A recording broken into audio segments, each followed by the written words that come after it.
Yeah, you're right. I mean, I have been speaking for conferences in 40 countries, right? Different countries, different industries, different audiences. And yes, after almost every session, people come up to me and sometimes they buy a book, I sign a book, but very often, almost every session, they ask me questions. Now, some questions will be about slides, about some of the tips, my frameworks, but every once in a while, someone asks a question that really makes you stop and think.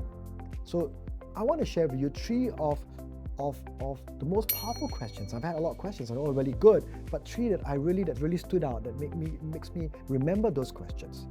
The first one was from a young professional after a leadership talk. And he came up to me and he said this. He goes, Dr. Jerome Joseph, what if I'm good at many things, but I'm not exceptional at one thing? How do I build my career? Great question. And I told him something that I truly believe. Careers are not built by doing everything. They are built by being known for something. Clarity creates opportunity. And that's what I said to him. Now, here's another question. So this was a question that I did on a session on branding, and the executive came up to me and he goes, Jerome, what happens if our organization has a strategy, but our people don't really believe in it?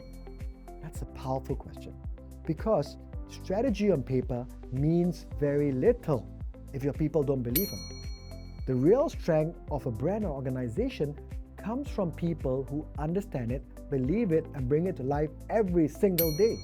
Now, the third question came to me during a session on AI that I just did recently in Malaysia. Now, someone came up to me and goes, Dr. Jerome Joseph, with this technology changing so quickly, what skill will matter the most in the future?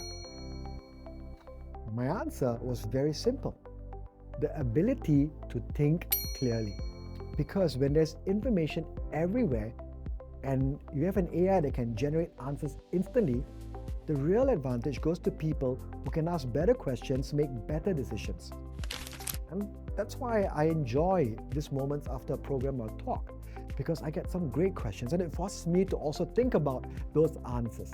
Because the most powerful insights don't just come from the speaker, they also come from the questions that people ask.